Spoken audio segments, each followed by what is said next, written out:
దేవుని నామమునకు స్తోత్రాలండి.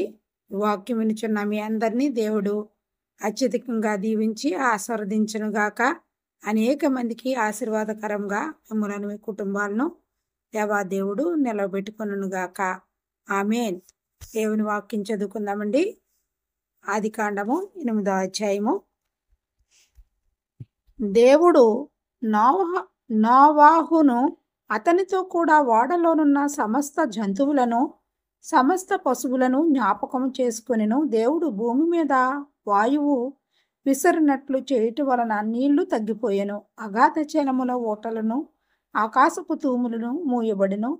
ఆకాశము నుండి కురియుచున్న ప్రచండ వర్షము నిలిచిపోయెను. అప్పుడు నీళ్లు భూమి మీద నుండి క్రమక్రమముగా తీసిపోవచుండెను. 150 దినములైన తరువాత నీళ్లు తగ్గిపోగా 7వ నెల 17వ దినమున ఓడ అరారాతు కొండల మీద నిలిచెను.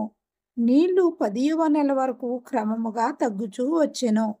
10వ నెల మొదటి దినమున కొండల శిఖరములు కనబడెను. 40 దినములైన తరువాత నోవాహు తాను చేసిన ఓడ కిటికీ తీసి ఒక కాకిని వెలుపలికి పోవిడిచెను.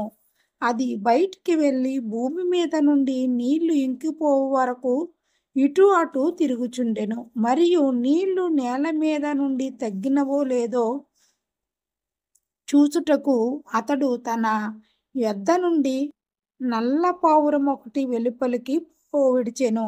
నీళ్లు భూమి అంతటి మీదనున్నందున తన అరికాలు నిలుపుటకు దానికి స్థలము దొరకలేదు గనుక ఓడలోనున్న అతని యొద్దకు తిరిగి వచ్చెను.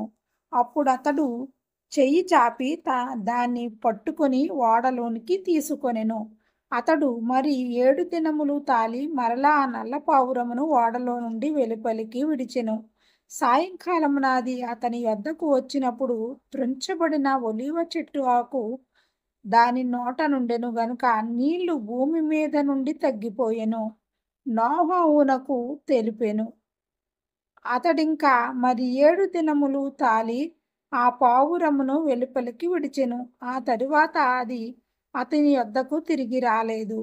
మరియు 601వ సంవత్సరము మొదటి నెల తొలి దినమున నీళ్లు భూమి మీద నుండి ఇంకిపోయెను. నోవాహు ఓడ కప్పు తీసి చూసినప్పుడు నేల ఆరియుండెను. 2వ నెల 27వ దినమున భూమి ఎండి ఉండెను. అప్పుడు దేవుడు, నీవును నీతో కూడా నీ భార్యయు నీ కుమారులను నీ కోడండ్రును ఓడలో నుండి బయటికి రండి.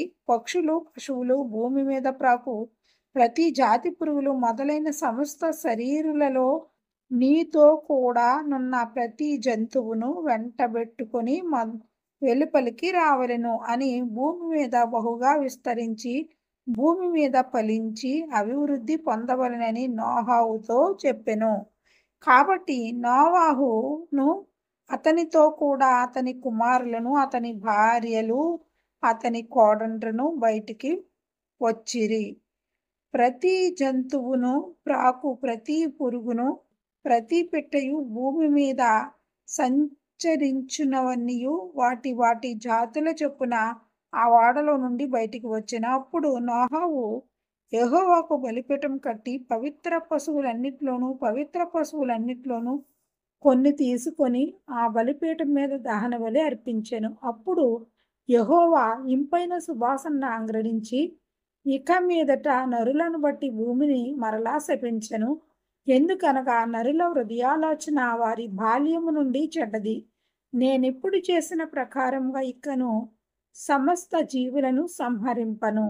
భూమి మీద నిలిచి ఉన్నంత వరకు వెదకాలమును కోతకాలమును శీతోష్ణములను వేసవి శీతాకాలములను రాత్రి పగళ్లను ఉండక మానవని తన హృదయములో అనుకొనెను.